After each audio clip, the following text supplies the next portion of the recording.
Hello and welcome to another one of these ADD videos. Today we're going to be looking at the concept of solutions. What is a solution? A solution is a homogeneous mixture in which molecules and ions can interact freely. So you usually have two parts to a solution. One is the solvent and the other one is the solute. The part that is present in large quantity relative to the other is called the solvent, and it is what the solute is dissolved in. If water is the solvent, then the term aqueous solutions will be applied, or you might see the abbreviation AQ in a chemical equation, meaning aqueous as well. So solutes are anything that is dissolved in the solvent. And when we're talking about solutions, we talk about percent concentration, and that's the ratio of grams of solute per 100 grams of solution. Now, we can look at different types of solutions. There's going to be a dilute versus a concentrated solution, right? So is the iced tea really strong or is it rather weak? If you barely put any tea in there, it's a dilute solution and it's got a small percent concentration, meaning there's a small ratio of solute, in this case tea, per 100 grams of solution, the water in tea. So tea would be the solute in that example, and the water would be the solvent. In a concentrated solution, though, the tea would be very strong, and we would have a large ratio of solute per 100 grams of the tea or solution. So a saturated solution is whenever you reach a point in which you can no longer dissolve any more solute into your solution. Think of the iced tea example. When you add sugar to that mixture and you stir, most of the sugar will disappear. It'll go into solution.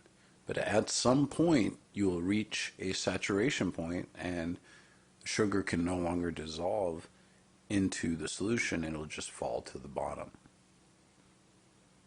The point at which it can no longer accept any more solute is called the saturation point. Solubility is the number of grams of solute per 100 grams of solvent that it takes to make a saturated solution at a specific temperature. So, how much of that solute does it take to make it saturated? Now, solubility increases as the temperature increases. In an unsaturated solution, there's less solute than in a solution that has reached that saturation point. In other words, not enough solute has been added to reach saturation, so it can dissolve more solute. A supersaturated solution is an interesting thing. Whenever you heat a solution, if you remember me discussing that earlier, you increase the solubility. So let's say I've got some solution, I heat it up. Now I can add more solute where I couldn't before, and it'll dissolve away because I've increased the solubility by heating it. So I add some solute, okay, and it dissolves away. Now I reach that saturation point for this new temperature, and I stop, and then I cool my liquid back down. Well, the solubility now decreases back to what it was, but you won't get the solute to come out of solution. So whenever the solute stays in solution at this cooled level, it's said to be supersaturated because we've put more solute than that temperature would normally allow by heating it up and adding more and then allowing it to cool, and thereby making it a supersaturated solution because it's got more solute than it normally would in that solution at that temperature. Okay? So hopefully that made sense. A precipitate is whenever we're having a solution and a reaction occurs in that solution, and you form a product that has a low solubility in that solvent, so then you start to solidify the product.